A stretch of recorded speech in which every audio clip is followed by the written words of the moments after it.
Hello everyone.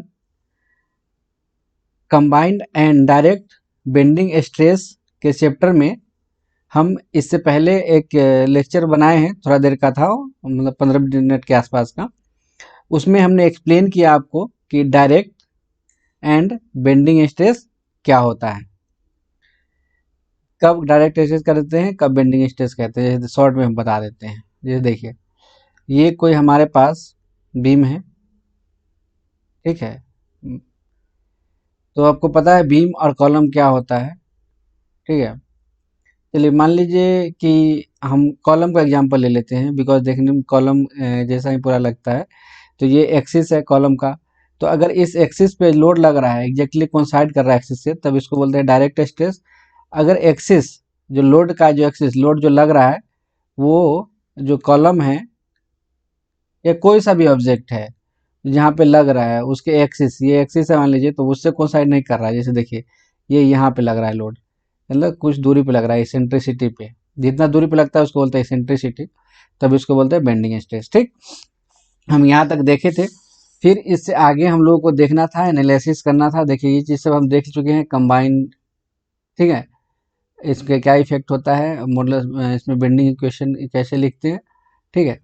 तो अब भी हम उससे पहले हम बोले थे आपको एनालिसिस ऑफ, यहाँ तक हम देख चुके थे बेंडिंग स्ट्रेसेस क्या होता है, sigma B equal to M by Z होता है, ठीक। और एम बाई जेड कैसे होता है, एम बाई जेड को, सिग्मा को एम बाई जेड और जेड को सेक्शन मॉडुलस बोलते हैं, ठीक है। अब हमको देखना है analysis of an eccentric load.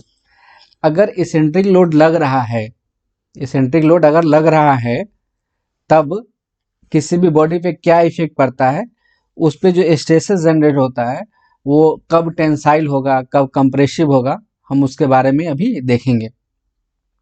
तो सबसे पहले देखिए, जो लिखा हुआ है टॉपिक 9.7 में, जो टॉपिक है analysis of an eccentric load. Eccentric load में, और इसेंट्रिक लोड की वजह से डायरेक्ट स्ट्रेस और बेंडिंग स्ट्रेस दोनों आता है। वो कैसे आता है अभी हम देखते हैं। जैसे देखिए फिगर, ये देखिए, ये वाला फिगर, इसमें एक एग्जांपल दिया हुआ है। ये हमारे पास कोई कॉलम है, इसमें यहाँ पे इस पॉइंट पे कोई लोड पी लग रहा है, ठीक। अच्छा, देखिए इतना तो है, आपको पता है। अगर ये रहता है, ये कोई सिंपली सपोर्टेड बीम है मान लीजिए, ऐसे करके अगर इसमें ऊपर से कोई लोड लग रहा है, अगर नीचे ऐसा ही सेम अमाउंट का लोड नीचे से लगा दे, तो क्या होगा, दोनों एक दूसरे के इफेक्ट को कैंसिल आउट कर देगा। तो जैसे देखिए, यहाँ पे कोई लोड नहीं लग रहा है। हम मान लेते हैं कि एक लोड ऊपर से यहाँ लग रहा है और एक नीचे से लग रहा है, तो यानी दोनों का ओवरऑल कोई इफेक्ट नहीं होगा, कोई इफेक्ट नहीं होगा ना, ठीक है। एक दूसरे को बैलेंस कर जाएगा यहाँ पे, ठीक है। अब देखिए, अब नेक्स्ट स्टेप में हम क्या कर रहे हैं कि हम ये जो इतना जो लोड है, इसको हम ये अलग अलग पार्ट में बांट दे रहे हैं। ये देखिए बताते हैं, ग्रीन कलर से हम करते हैं। ये वाले लोड के वजह से हम मान लेते हैं कि ये वाला सिचुएशन हो रहा है, ये कोई लोड है, ये सिचुएशन हो रहा है। अब देखिए, अब देखिए ये जो लोड है, ये और ये दोनों लोड मिलके, ये दोनों लोड के वजह से मान लेते हैं कि ये सिचुएशन आ रहा है। ये देखिए आएगा ही ना, सिंपल। यहाँ पे लोड पी नीचे से, यहाँ से लोड पी नीचे से लग रहा है, और एक पी लोड ये वाला लग रहा है। तो ये देखिए, आपको पता है कपल क्या होता है, व्हेन टू इक्वल, देखिए टू इक्वल पी अमाउंट का है, and opposite parallel forces acting about any point. Suppose कीजिए ये पॉइंट है, यहाँ इसके पे लग रहा है, तो इट कंस्टिट्यूटेड कपल या मोमेंट, कपल कंस्टिट्यूट करता है, ठीक है। तो यहाँ से देखिए, इसके वजह से सेम देखिए लोड, ये तो लग रहा है इसेंट्रिक लोड यहाँ पे कुछ दूरी पे। इस इसेंट्रिक लोड को हम कैसे किए हैं कि सेम अमाउंट, जितना अमाउंट का इसेंट्रिक लोड लग रहा है, पी अमाउंट का एक लोड मान लिए यहाँ लग रहा है, और एक यहीं ऊपर से लग रहा है, एक नीचे से लग रहा है, सेम जगह पे, क्योंकि इफेक्ट कैंसिल आउट कर देगा। फिर इसके वजह से ये वाला लोड लग रहा है, ये वाला टाइप का सिचुएशन हुआ, और इसके वजह से ये वाला हुआ। आपको इतना समझ में आ रहा होगा फ्रेंड्स। तो इससे आपको समझ में आ गया होगा, इसेंट्रिक लोड की वजह से देखिए ये डायरेक्ट स्ट्रेस जनरेट हुआ, डायरेक्ट स्ट्रेस पैदा हुआ, और देखिए हम आपको डेफिनेशन में बता चुके हैं कि जब कोई लोड किसी भी पॉइंट के मतलब उसके जो एक्सिस वाला पॉइंट के से डिफरेंट जगह पे लगता है तो उसको वो बेंडिंग स्ट्रेस जनरेट करता है। तो इससे हुआ डायरेक्ट, इससे हुआ बेंडिंग। ठीक है, अब जैसे देखिए ये तो है कौन सा व्यू है, हम आपको बता चुके हैं, ये एलिवेशन यानी फ्रंट व्यू देख रहे हैं। अगर इसको हम टॉप व्यू से देखेंगे, टॉप व्यू देखेंगे तो देखिए इसका टॉप व्यू देखेंगे तो ये इस पॉइंट पे लगेगा, यहाँ पे फोर्स लग रहा है पॉइंट। यहाँ वाला का देखेंगे, ये वाला का यहाँ पे लगेगा कि यहाँ पे टॉप व्यू पे यहाँ पे एक फोर्स लग रहा है, ऊपर से आपको दिखाई देगा। ठीक है ना, टॉप व्यू मतलब कि आप अब अगर देखिएगा जैसे ये ऑब्जेक्ट है, ये आपके पास है ऐसा टाइप का, ठीक। तो इधर तो फ्रंट व्यू है, फ्रंट व्यू से तो हम आपको दिखा दिए एक लोड यहाँ पी लग रहा है, फ्रंट व्यू से आपको ऐसे पी दिख रहा है। लेकिन अगर इसको आप कोई ऐसे करके टॉप व्यू में देखेगा तो इसको क्रॉस सेक्शन कैसे यहाँ पे दिखाई देगा कि यहाँ पे लग रहा है एक लोड, ठीक है ना। तो तो यहाँ पे इससे आपको ये पता चल गया। अब इसका देखिए यहाँ पे हम ऐसा मान लेते हैं ये जो लोड लग रहा है ये क्या कर रहा था, यहाँ पे कपल बना रहा है, कपल बना रहा है। तो ये कपल बना रहा है, कपल का वैल्यू कितना होगा, एम का पी इंटू ई, परपेंडिकुलर डिस्टेंस और फोर्स को मल्टीप्लाई करते हैं तो मोमेंट का वैल्यू हमें देता है। ठीक है, देखिए तो यही बात सब इसमें हम जितना भी बताए हैं वही बात सब इसमें लिखा हुआ है। ये एनालिसिस ऑफ इसेंट्रिक लोड जब कर रहे हैं तो इसमें देखिए let us consider a column A B C D, ये column A B C D subjected to eccentric load P at point E, P लग रहा है टी पे। Let G with the centroid of the section, G को centroid मान लिया और जी और ई के बीच का दूरी को ई मान लिया। ठीक है, और यही बात सब है। फिर आगे introduce two equal and opposite forces P, वही जो two equal and opposite forces लगाए थे along the axis of the column. Application of these equal, opposite and collinear forces does not change the loading pattern of the change, मतलब वही जो change नहीं करता है, ये जो फोर्स और ट्रांसमिटिविलिटी होता है इसका एक एग्जांपल है ये वही बात से लिखा हुआ है। ठीक है, अब हम देखते हैं रिजल्ट, उसका जो वजह से रिजल्ट क्या होगा, रिजल्टेंट स्ट्रेस मैक्सिमम और मिनिमम कितना होगा। जैसे देखिए वो जो यहाँ पे जो सिचुएशन था ये वाला,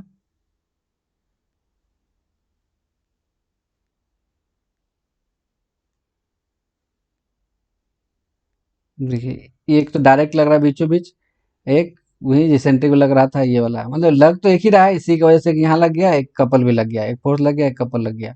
यानी एक थ्योरम भी है, किसी भी एसेंट्रिक लोड को हम डायरेक्ट लोड एंड एक कपल से रिप्लेस कर सकते हैं, ऐसा करके होता है। तो इसीलिए ये आ गया। तो ये सिग्मा डी मतलब जो डायरेक्ट स्ट्रेस है पी बाई ए हुआ, और ये जो कपल हुआ बना था एम, यहाँ पे अब देखे होंगे यहाँ ये वाला, ये दिख रहा है ना ये वाला यहाँ पे जो एम बना है, तो एम आपको तो पता है M by I is equal to sigma by Y होता है। तो हम यहाँ से sigma is equal to M by Z लिख सकते हैं, पिछले बार भी बताए थे। देखिए तो वही बात है यहाँ पे लिखा हुआ bending stress due to eccentric load P क्या हो गया, eccentric load sigma B equal to M by Z. ठीक है, ये बेंडिंग स्ट्रेस हुआ, और कंबाइन स्ट्रेस क्या था, कंबाइन सॉरी बोलते direct stress sigma D P by A, यानी दो स्ट्रेस, इतना स्ट्रेस इस बॉडी पे लग रहा है ड्यू टू इसेंट्रिक लोड। अब हम इसको आगे देखते हैं, आगे कि हम अभी दोनों को देखिए, अगर दोनों सेम डायरेक्शन में लग रहा है, बिकॉज क्या दोनों कंप्रेस कर रहा है बॉडी को, क्या कर रहा है दोनों कंप्रेस कर रहा है, लग तो इसेंट्रिक रहा है लेकिन इसेंट्रिक, ठीक है। तो इसेंट्रिक वजह से ही डायरेक्ट और बेंडिंग दोनों आया है। तो अब इसका ओवरऑल इफेक्ट क्या हो गया, देखिए एम बाई जेड है, Z equal to I by Y होता है। तो आई कैसे निकालेंगे, मोमेंट ऑफ इनर्शिया कैसे निकालेंगे और वाई कैसे निकालेंगे, उसके बारे में अभी हम देखेंगे। ठीक है, उसके लिए तो सबसे इम्पोर्टेंट बात ये होता है कि आई किसी भी सेक्शन है तो उसके कैसे हम निकालते हैं, कोई भी सेक्शन है तो उसका आई कैसे निकाला जाएगा मोमेंट ऑफ इनर्शिया। अगर रेक्टेंगुलर सेक्शन है, अगर ये रेक्टेंगुलर सेक्शन है ये वाला, और उसके एक्स एक्सिस के अबाउट आप निकाल रहे हैं, मान लीजिए ये बी है विड्थ और डी है डेप्थ, डी है डेप्थ, तो इसका जो आई होगा moment of inertia B D cube by 12 होगा। और ये पूरा हाइट डी है, लेकिन जो वाई होता है वो होता है सेंटर से अपर लेयर तक का दूरी, अपर फाइबर की दूरी। तो ये हो जाएगा जो वाई का वैल्यू हो जाएगा यहाँ पे, वाई जो हो जाएगा, वाई हो जाएगा डी बाई टू, वाई हो जाएगा डी बाई टू। देखिए तो वैसा ही करके यहाँ पे रिप्लेस करने के बाद यहाँ पे वैल्यू आ गया है, ठीक है। और हम उसमें डिपेंड, देखिए यहाँ पे हम अभी ये एक्स एक्स आई निकाले एक्स एक्स एक्सिस के अबाउट, ठीक है। देखिए बेंडिंग में आपको एक चीज ध्यान देना है, बेंडिंग में हमेशा एक चीज ध्यान देना है कि हम आई किस एक्सिस के अबाउट निकालना है हमको, और वाई किस एक्सिस के अबाउट लिखना है, ठीक है। इसमें हम अभी चलिए बाद में थोड़ा बताएंगे कि किस एक्सिस के अबाउट आपको लिखना होगा। तो जेड जो होता है मॉडुलस ऑफ रिजिडिटी, अब हम यहाँ बी डी क्यू बाई 12 लिखे हैं, कितना लोग कन्फ्यूज जाएंगे सर यहाँ पे तो डी बी क्यू बाई 12 लिखा हुआ है, आप कैसे लिखे? बिकॉज ये मोमेंट ऑफ इनर्शिया लिए हैं वाई वाई एक्सिस के अबाउट, ये मोमेंट ऑफ इनर्शिया यहाँ निकाला गया है वाई वाई एक्सिस के अबाउट, ठीक है, जिसके वजह से ये है। तो वाई वाई एक्सिस के अबाउट क्यों निकाला गया है, ठीक है, वाई वाई एक्सिस के अबाउट क्यों निकाला गया?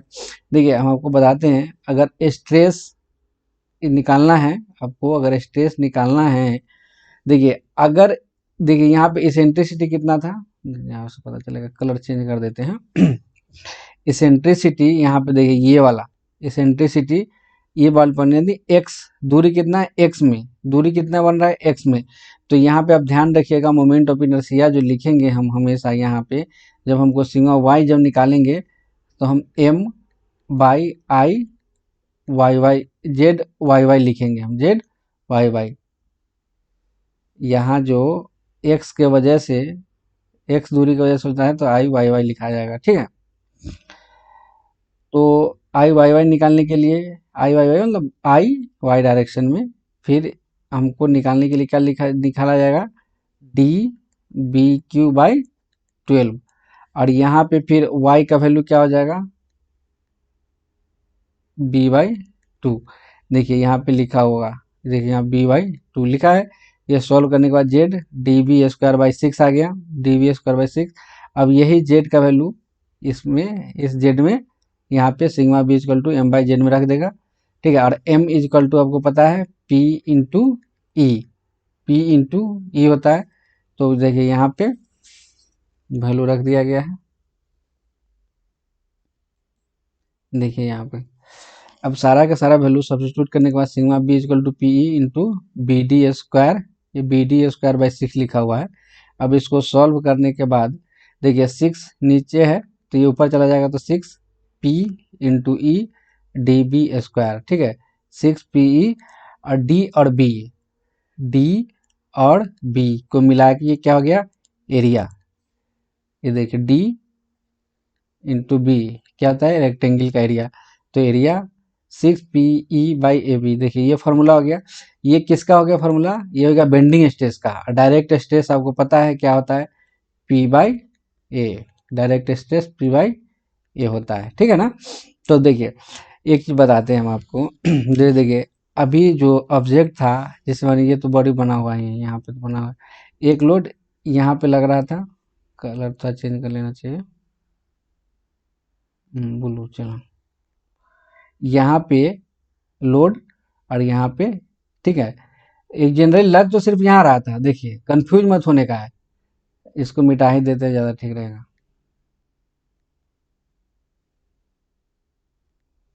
देखो ये जो था लग तो सिर्फ यहाँ पे रहा था, अब इसके वजह से हम एक अजम्पशन लिए थे जिसके वजह से एक जो इसेंट्रिक लोड होता है, इसेंट्रिक लोड को हम एक डायरेक्ट लोड और एक मोमेंट या कपल से रिप्लेस कर सकते हैं। ये ऐसी थ्योरम है, ऐसे हम दिखाए भी थे अभी आपको, नहीं तो ऐसे थ्योरम ही है, आप समझ लीजिए मैकेनिक्स में पढ़े होंगे आप।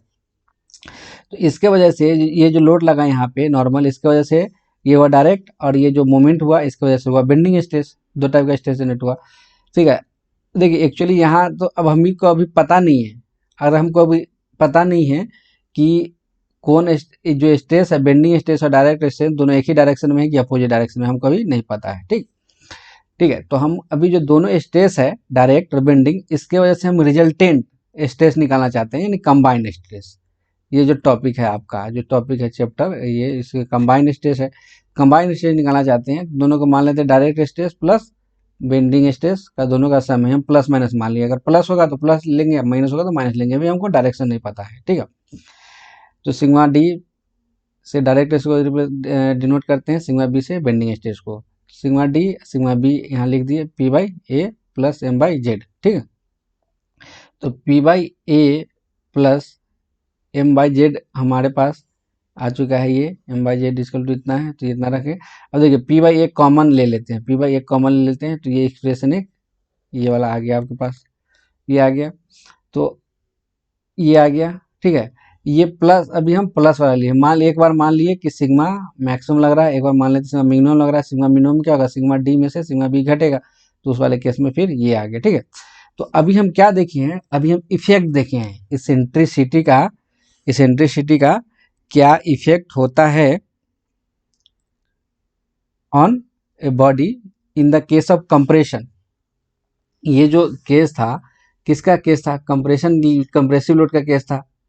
ये कंप्रेसिव लोड का ही केस है ना। देखिए बिकॉज लोड क्या रहा है, ऊपर से नीचे की तरफ आ रहा है, बॉडी को क्या कर रहा है, कंप्रेस कर रहा है। अभी हम कंप्रेसिव केस में देखें। एक और ऐसा केस आएगा जब मान लेते हैं कि इस टाइप से रहेगा कि बॉडी को स्ट्रेच कर रहा है, ऊपर से नीचे टेंसाइल नेचर का लग रहा है। ठीक है, तो उस वाले केस को हम अभी नेक्स्ट लेक्चर में देखेंगे। ओके, आप सब लोगों को इतना समझ में आया होगा, एंजॉय करिए। अगर कोई डाउट हो तो कमेंट सेक्शन में कमेंट करिए। Okay, thank you.